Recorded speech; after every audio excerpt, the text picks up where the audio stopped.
Welcome, dear students. Today we are going to take Coriolis force. Now,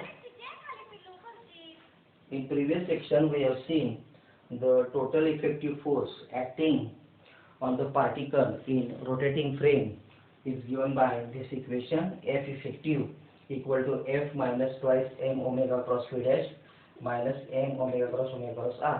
तर हे expression आपण rotating frame मध्ये घेतलेलं आहे आणि हे एक्सप्रेशन काय सांगते की effective force acting on the particle in rotating frame. गेल्या एक्सप्रेशन मध्ये आपण असं घेतलं होतं की X Y Z O X Y Z ही जी फ्रेम आहे ती फिक्स आहे आणि O X dash Y dash Z dash are rotating with angular velocity omega, and then consider particle at point P and then it is moving with velocity v dash in positive y direction. Now in this case, in this rotating frame, this is the effective force acting on the particle. त्यातला F जो आहे तो total force acting on the particle. आता ही जी term आहे twice m omega cross v dash ह्याला म्हणायचं Coriolis force. It is denoted by Fc equal to twice m omega cross v dash. तर ह्याला म्हणायचं Coriolis force. आता हा Coriolis force हा फिक्टिशियस फोर्स आहे, हा काल्पनिक फोर्स आहे आणि तो पार्टिकल कधी ऍक्ट होतो जर त्या रोटेटिंग फ्रेम मध्ये पार्टिकल एका मोशन मध्ये असेल तर त्याला एखादी व्हेलॉसिटी प्राप्त असेल तरच हा Coriolis फोर्स त्या पार्टिकल वरती ऍक्ट होतो. हे लक्षात ठेवायचं नेहमी. तो पार्टिकल त्या रोटेटिंग फ्रेम मध्ये स्थिर असता कामा नये, तो सतत मोशन मध्ये असला पाहिजे. तर त्याला म्हणायचं त्याच वेळी त्याच्यावरती Coriolis फोर्स ऍक्ट होतो. So this Coriolis force is given by Fc equal to twice m omega cross v dash.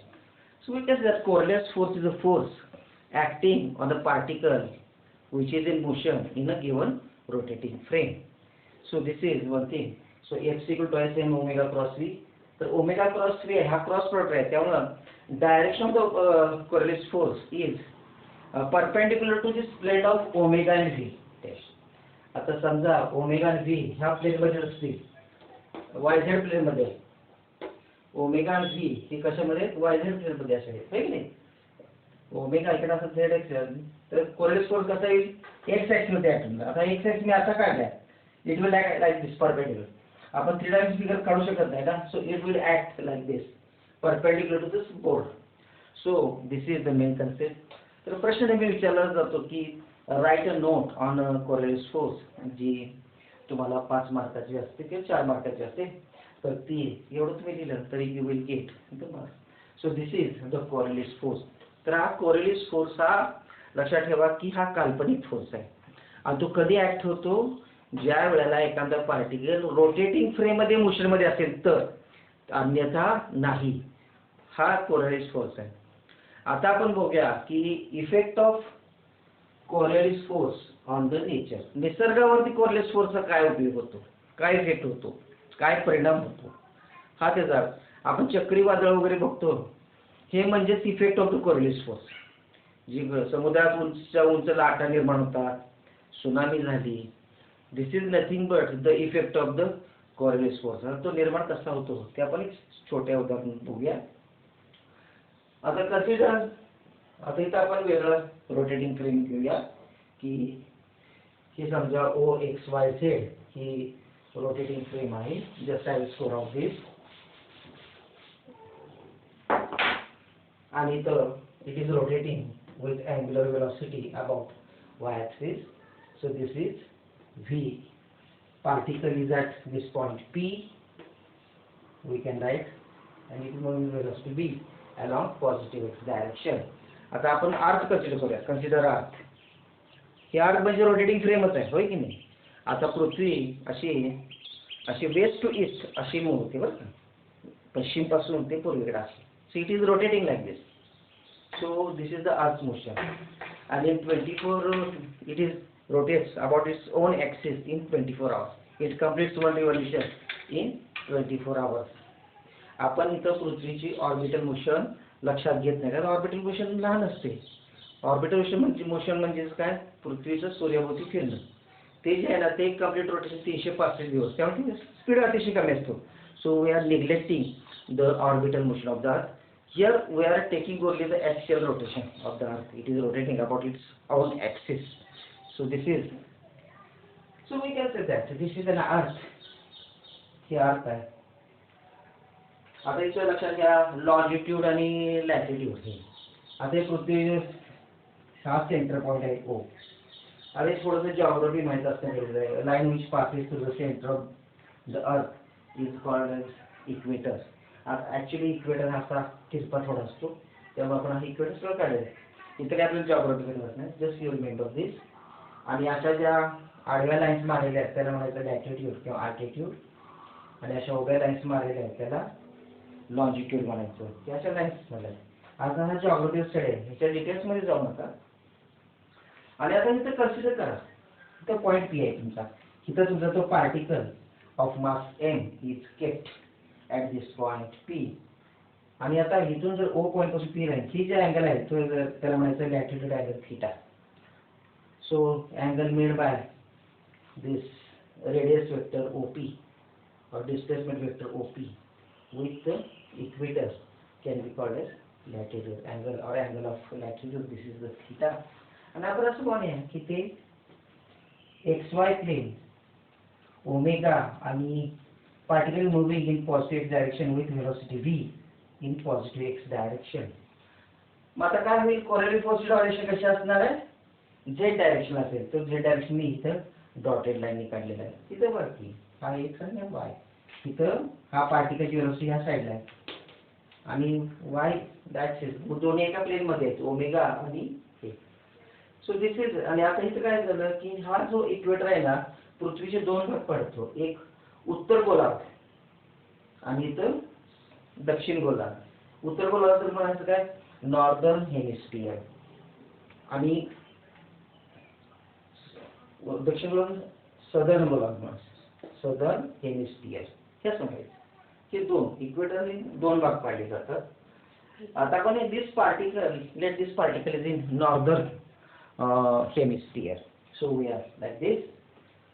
And due to this Earth's rotation, Earth is also can be called as a rotating frame because it is rotating about its axis and it completes one rotation in 24 hours. Just we have learned in 5th or 10th standard. So this is one thing. आता काय होईल, हा particle तर इकडे निघालेला आहे, पृथ्वी तर अशी फिरत आहे. काय होईल, त्या पार्टिकल वरती कोरोलिस फोर्स ऍक्ट होईल.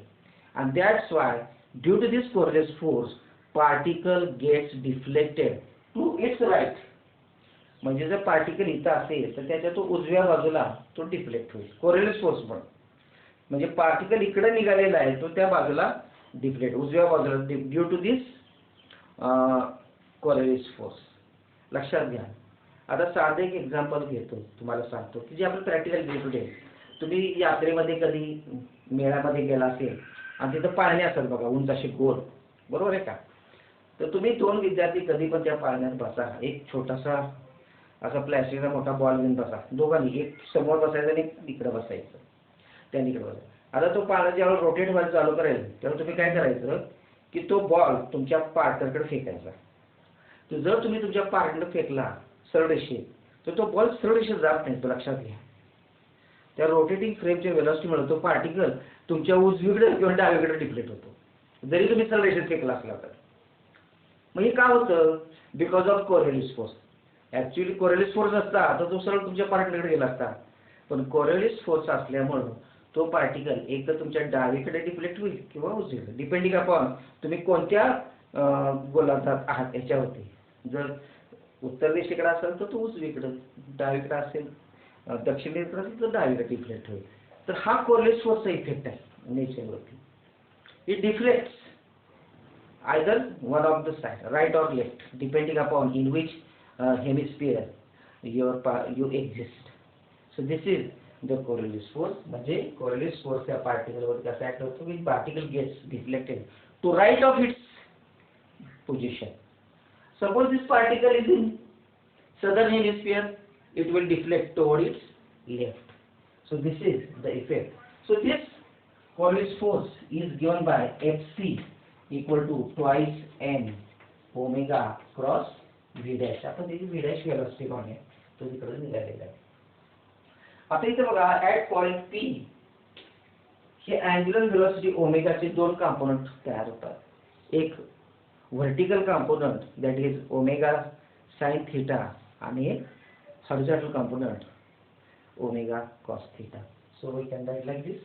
Omega is resolved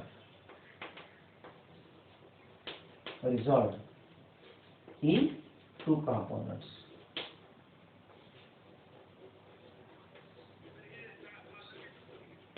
So vertical component, one vertical component means along y direction. So we can write here that is equal to omega sin theta. And horizontal component that is equal along x axis omega cos theta. But what happens, the horizontal component चा एवढा काही effect होत नाही कारण तो पार्टिकलच horizontal निघालाय, होय की नाही, इकडेच निघालाय ना. त्या हॉरिझॉन्टल कंपोनंटचा काय त्या पार्टिकलच्या मोशनवरती इफेक्ट होत नाही आणि त्यामुळे the only component important is omega sine theta. आणि त्यामुळे आपण इथे लिहू शकतो की Fc equal to twice m omega sine theta cross v dash. म्हणजे हा झाला total Coriolis force acting on the particle. लक्षात आलं का तुम्हाला? आता हे कसं काढलं, हे काय काढलं हे आपण डायरेक्ट घेऊ. हे from geometry of the figure vertical component omega sine ते काढता येते. पण इथं काय टाइम वेस्ट काय करायची गरज नाही, तुम्ही हे डायरेक्ट तुम्ही घेऊ शकता. So Fc is the Coriolis force acting on the particle. आता इथं आपण काय करूया, केस 1 घेऊया. केस 1 मध्ये काय करूया की suppose particle is either at north pole or south pole. Particle कुठे असू दे, नॉर्थ पोल होते. Particle case 1 particle is at S or N pole. आता पार्टिकल जर S or N पोल बद्दल असेल तर थीटा काय असेल 90 डिग्री, बरोबर नाही. At S or N pole, theta is 90 degree. And त्यामुळे काय होईल, omega sin theta equal to, therefore omega sin theta equal to omega because sin 90 is 1. And therefore Fc equal to twice n omega cross v dash. So we can say that at north pole or south pole the Coriolis force is maximum. कारण तिथे Coriolis force आहे, तिथे zero होत नाही. So at S pole or N pole, the Coriolis force is maximum. So this we can conclude. So this is the case first. And case second काय घेऊया आपण. So this is case 2. Particle is at equator. आपण इथे लिहू equator. Equator वर काय होईल, जर पार्टिकल हा इक्वेटर असेल तर थीटा 0 असेल. Latitude angle 0 degree. So we can write like 0 degree. So that is, and so omega sin theta equal to काय सांगा 0 because sin 0 is 0, and therefore we can say that the Coriolis force is 0. So we can say that when particle is at equator or equatorial plane, then Coriolis force is 0. त्यामुळे लक्षात घ्या की Coriolis force हा फार महत्त्वाचा force आहे. जेव्हा आपण एखादा मिसाईल सोडतो तर त्यावेळेला Coriolis force चा इफेक्ट लक्षात घ्यायला लागते. जर तुम्ही इक्वेटरवर असाल तर कोरियोलिस फोर्स 0 नसतोय, 0 असतो. आणि त्यामुळे काय तिथं तुम्ही मिसाईल सोडलं ते बरोबर टार्गेटला जातं कारण त्याच्यावर कुठलाही दुसरा फोर्स ऍक्ट होत नाही. पण जर तुम्ही N पोल किंवा S पोल वरून समजा एखादा मिसाईल सोडत असाल then you have to consider the Coriolis force, effect of the Coriolis force. तर हे बघा, हे युद्धाचं बघा टेक्निक कसं आहे. कोरियोलिस फोर्स, कोरियोलिस फोर्स जरी मी काल्पनिक म्हटलं तरी तो आहे प्रत्यक्षात. तर तो कधी आहे, ज्यावेळेला एखादा पार्टिकल मोशन मध्ये असेल तरच त्याच्यात तो ऍक्ट होतो. So this is the nothing but the Coriolis force. So I think you have understood this lecture. Thank you, dear students.